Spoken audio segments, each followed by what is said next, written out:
যে আমরা আমাদেরকে সব কিছু করে দেওয়ার পরও যদি আমরা সেই নিয়মগুলো না মানি, তাহলে এই দুর্ঘটনা রোধ করা অসম্ভব।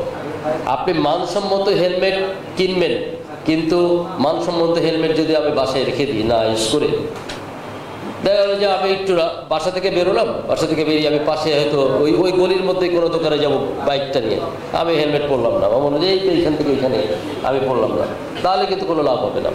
দেখেন এবারে বাইকের উপর স্পেশালি আলাদা করে জোর কেন দেওয়া হয়েছে, বলেছে মানসম্মত হেলমেট।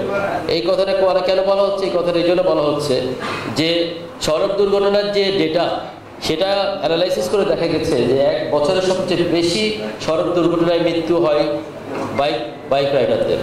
কিছু কিছু জায়গা আছে যেখানে যেখানে পুলিশের প্রয়োজন হয় না, ঠিক সিগন্যাল মানে, বলেন তো কোথায়?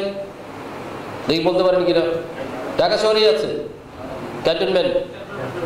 দেন ঢাকা ক্যান্টনমেন্টের ভিতরে যান, দেন সবাই নিয়ম করে সিগন্যাল বাতি বন্ধ, কেউ সিগন্যাল বাতি মানে রুল ভায়োলেট করে না, কারণ কঠোর আইন প্রয়োগ করা হয়, যখনই ভায়োলেট করে তখনই কঠোর আইন প্রয়োগ করা হয়।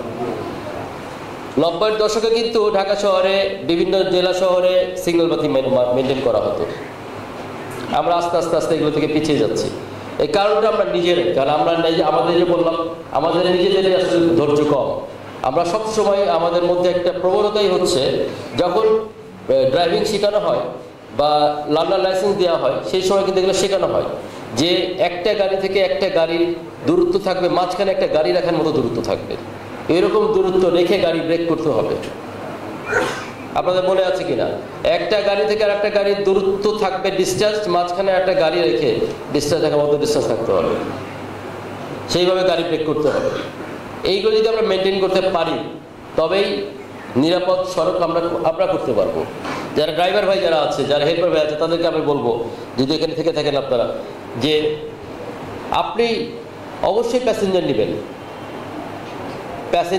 প্যাসেঞ্জার নামাবেন, তাদের লাগেজ নামাই দিবেন অবশ্যই, কিন্তু একটা বিষয় একটু মাথায় রাখতে হবে যে আপনি কোন জায়গায় বাসটা থামাবেন।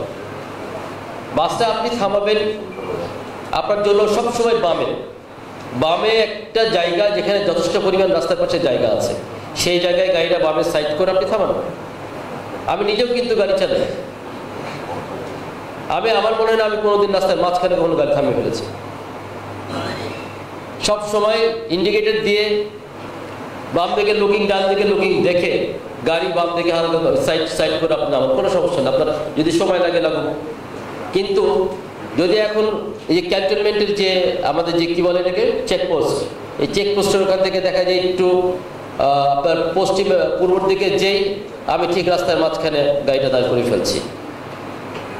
রংপুর মেডিকেলের সামনে আমি কিছু গাড়ি সুন্দর করে সাইডে দাঁড়িয়ে থাকে, আবার কিছু গাড়ি এসে ডাবল লেন করে ফেলছে, যে দাঁড়িয়ে আছে। এইগুলো করা যাবে না। এইগুলো যদি আমরা না বন্ধ করি, আর যে বললাম যে অস্থিরতা, আমাদের মধ্যে ধীরতা নাই, স্থিরতা নাই। আমাকে সবসময় আমাদের চিন্তা হলো যে আমাকে কম্পিটিশনে জিততেই হবে, মানে আমার সামনে গাড়ি কেন, আমি তাকে ক্রস করবই, এবং আমাকে দ্রুত সময়ের মধ্যে পৌঁছাতে হবে। এই বিষয়গুলো আমাদেরকে একটু মাথায় রাখতে হবে।